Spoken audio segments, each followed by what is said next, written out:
Bien, continuamos con Aristóteles, quien en el capítulo 11 de la Poética va a enunciar cuáles son los elementos constitutivos de la trama de las tragedias. Recuerdan, ¿no?, que la trama era para Aristóteles lo más importante de una tragedia, porque bueno, la trama es la que da cuenta de la organización de las acciones, ¿no?, que es lo más importante para Aristóteles. Entonces profundiza respecto de la trama y va a decir que la trama tiene fundamentalmente dos elementos centrales y después va a dar un tercero. Estos elementos son, en primer lugar, la peripecia, en griego es peripeteia. El segundo elemento es el reconocimiento, en griego es anagnórisis, y el tercer elemento es el pathos, que sería algo así como, una traducción sería como los elementos patéticos que aparecen en una tragedia. Pero bueno, insisto, para Aristóteles los más importantes y los que él les da valor son la peripecia y el reconocimiento. La peripecia es definida como la transformación de las acciones en su sentido contrario. En la tragedia esto se da del paso de la dicha a la desdicha.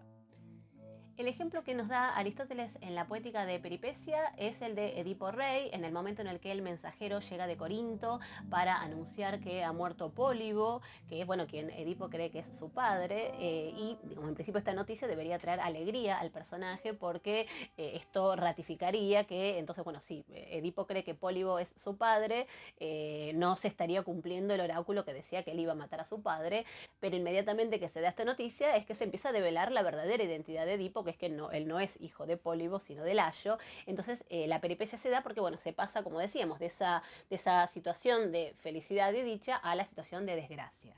Con la particularidad de que en Edipo la peripecia y el reconocimiento, que era este segundo elemento de la trama, van juntas, porque efectivamente es en el momento en el que Edipo se da cuenta de su verdadera identidad, en el que cae de la dicha a la desgracia.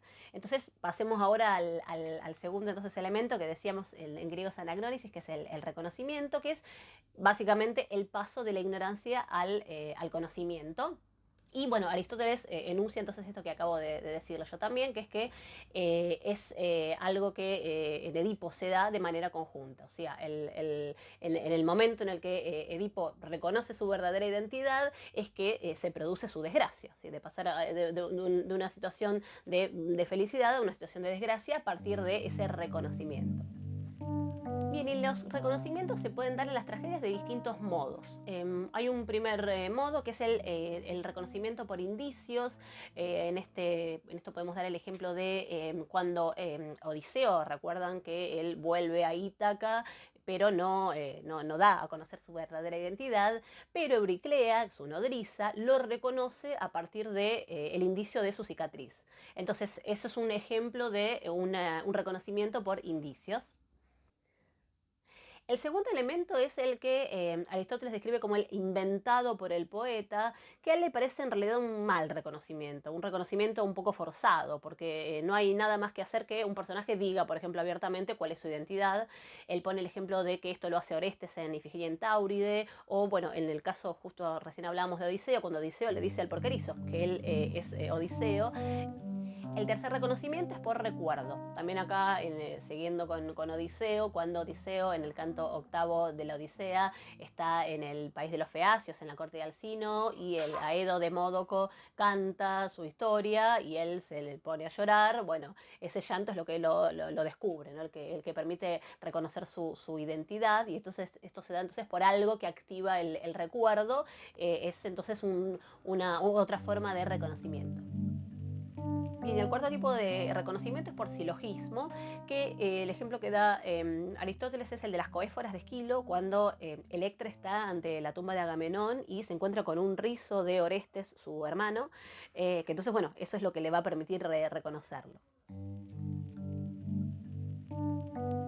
Y entonces, en resumen, podemos decir que Aristóteles, de estos reconocimientos, el que no le gusta es el segundo que mencionábamos, que era el que decíamos que era el de invención del poeta trágico, porque lo ve forzado, podríamos decir en nuestros términos. Esa sería como la idea, ¿no? O sea, basta con que un personaje, bueno, diga su propia identidad para que se produzca reconocimiento, si no hay ningún indicio, ninguna situación que se dé por la trama misma, ¿no? O sea, basta decirlo para que se dé el reconocimiento, que es entonces, desde el punto de vista de la trama, es el menos artístico artístico, va a decir Aristóteles.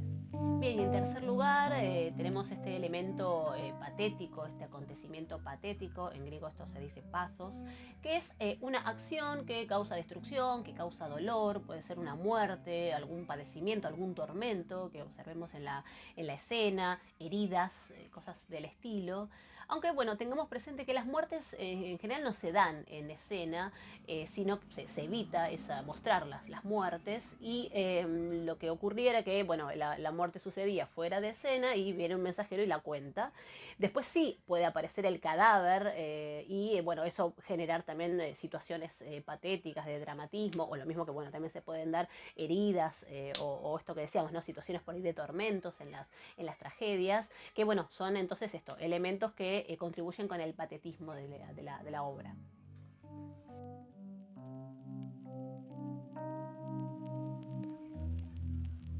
Bien, en el capítulo 12 de la Poética, Aristóteles nos describe cuáles son los elementos constitutivos de una tragedia, es decir, sus partes. De hecho, si ustedes están leyendo alguna tragedia, habrán observado, porque las ediciones las marcan, estas distintas partes de la tragedia, que son las siguientes. En primer lugar el prólogo, luego la párodos, luego los episodios, los estásimos y el éxodo.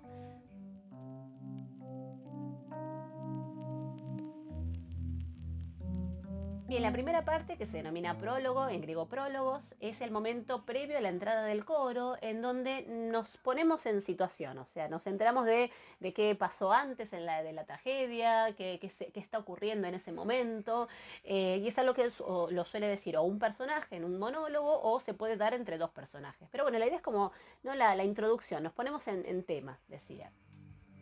Bien, la segunda parte es lo que se denomina párodos, que es la entrada del coro después del prólogo, el coro que bueno, canta, baila, hace esta entrada precedido por un flautista, y también en ese momento se nos da a conocer la identidad del coro, porque bueno, tengan presente que el coro tiene una identidad, o sea, puede ser un grupo de mujeres, esclavos, o sea, ancianos, de modo que bueno, en esa entrada también bueno, lo conocemos al coro, se nos presenta el coro.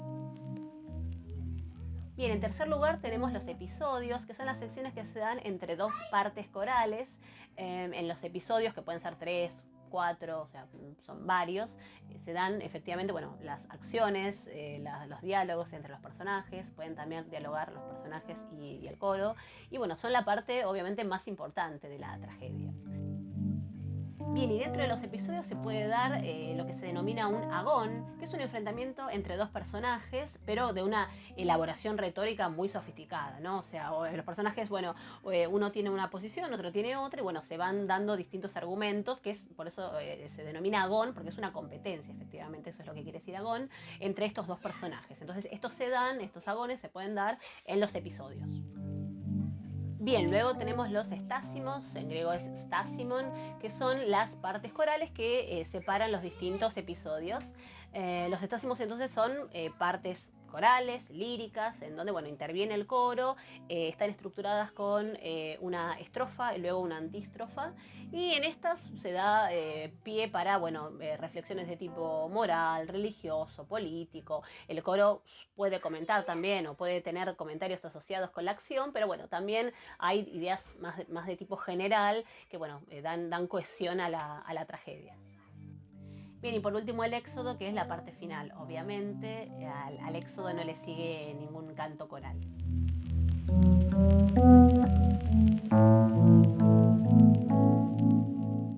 Bien, si tenemos que resumir cuáles son los momentos importantes de una tragedia, tenemos en primer lugar lo que se denomina desis, que es el anudamiento, que es lo que se da en el prólogo, es decir, el momento en el que bueno, se nos cuenta básicamente cuál es la situación conflictiva, que muchas veces esto aparece en el prólogo porque no es algo que se dé dentro de la economía de la obra, ¿sí? Piensen también bueno, que estas tragedias están en el marco de mitos, ¿no? Que bueno, vienen a meterse en una historia más larga, entonces esta desis aparece sobre todo en la introducción, decíamos es en el prólogo.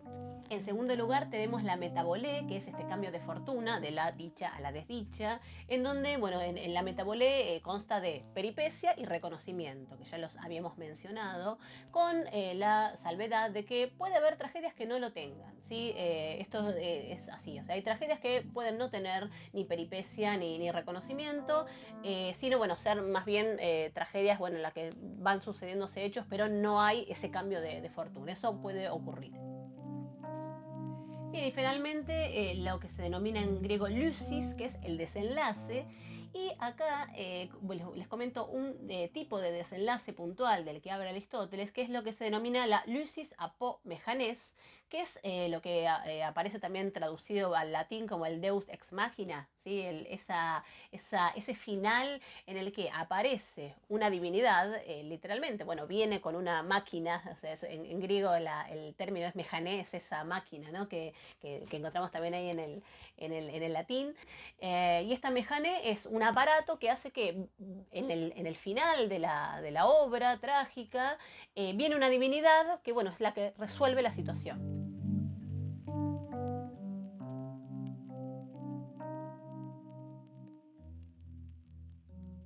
Este tipo de final no es del agrado de Aristóteles porque no es un final que sea como consecuencia de las acciones previas. ¿Se acuerdan que para Aristóteles era fundamental esta idea de que todo tenía que ser orgánico y tenía que haber relaciones causales entre las cosas que ocurrían, ¿no?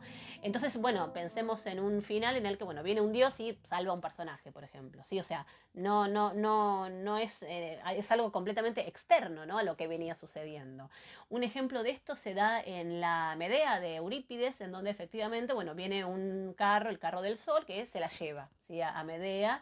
Entonces, ya les digo, o sea, se llama así, es una lucis apomejanés, el término griego, efectivamente viene una máquina, ¿no? Había un dispositivo que hacía que, bueno, venía un personaje que era la divinidad y, bueno, resolvía la situación.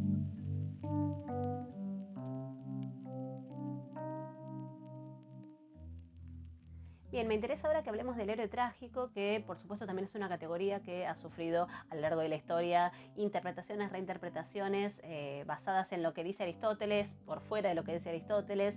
Yo acá de nuevo parto de Aristóteles para que nos sirva para la reflexión, porque de todas formas tampoco está tan claro siempre lo que dice Aristóteles. Entonces, bueno, no me quiero meter en esas polémicas, yo les doy los elementos que les sirvan a ustedes también para pensar las obras que estén leyendo. Entonces, a ver, ya habíamos dicho que para Aristóteles este héroe trágico tiene que tener una primera característica fundamental, que es que ser un hombre intermedio. No tiene que ser perfecto, porque entonces eso no nos produciría, bueno, la conmiseración que implicaría reconocerme de algún modo, ¿no? En ese personaje.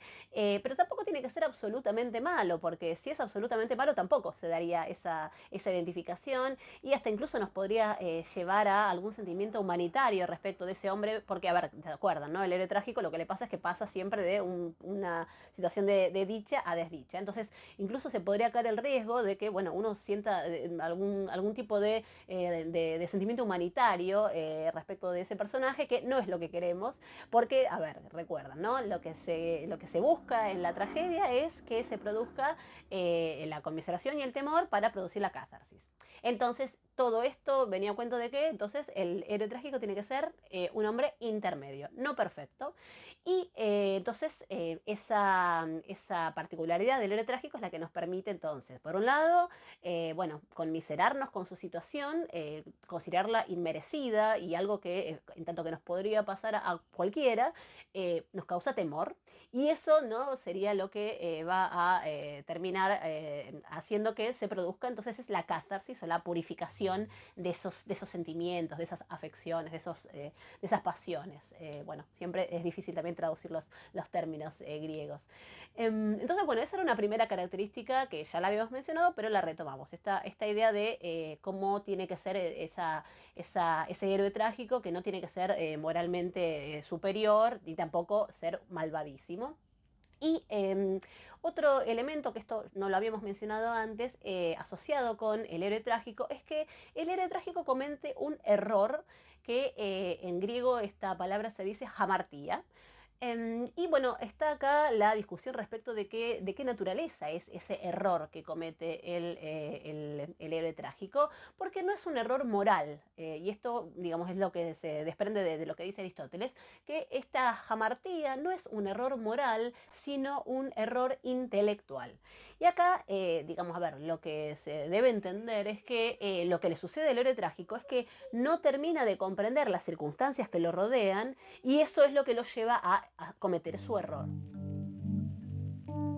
Entonces pensemos, por ejemplo, el caso de Edipo, tan paradigmático, de quien asesina a su padre, pero no sabiendo que es su padre, ¿no? Bueno, ahí está el error de Edipo, ¿no? O sea, ven ahí cómo se da esa ignorancia, porque el hecho se consuma, porque él comete un asesinato, pero no tiene el conocimiento pleno de las circunstancias de ese asesinato.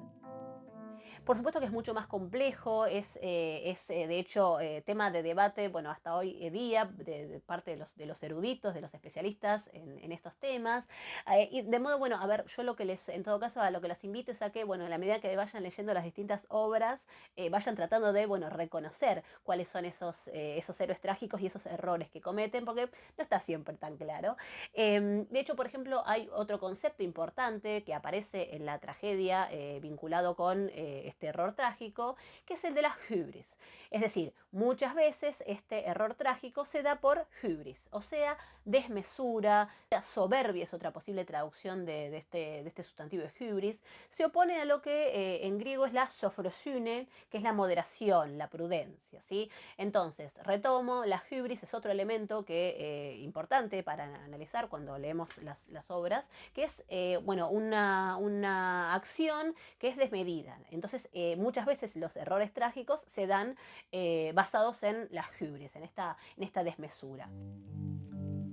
Pongamos, por ejemplo, el caso de Antígona, en donde tenemos a esta figura de Creonte, que puede ser bueno, considerado un héroe trágico, porque se muestra inflexible en sus decisiones. Entonces, bueno, esa sería la desmesura, la hubris, que lo lleva a cometer un error que es el que, bueno, va a terminar destruyendo a su familia. Entonces, Creonte cree que está actuando bien, ¿sí? Él no cree otra cosa, él cree que está haciendo bien y que está siendo un buen gobernante, porque lo que hace es hacer cumplir la ley y eso es lo que lo lleva a, bueno, no cambiar de opinión. Ahora, esa falta de visión respecto de que, bueno, evidentemente no está comprendiendo todas las circunstancias que lo rodean y eso entonces lo lleva a este error trágico con bueno, la consecuencia de, bueno, se muere toda su familia, básicamente, ¿sí? Entonces, insisto, piénsenlo siempre cuando hablamos del error trágico, bueno, de ir indagándolo en los personajes.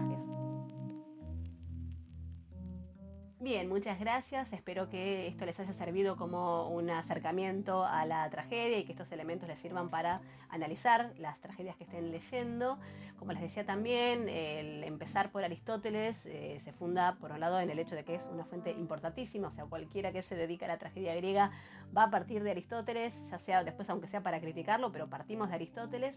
De modo que mi intención también al retomar Aristóteles era la de que, bueno, ustedes tuvieran elementos con los que, bueno, tradicionalmente se aborda la tragedia griega y que, bueno, ojalá que les interese el tema, que puedan seguir indagando en esto y, bueno, pero ya con estos elementos básicos de análisis. Así que, bueno, eso es todo. Nos seguiremos viendo. Muchas gracias.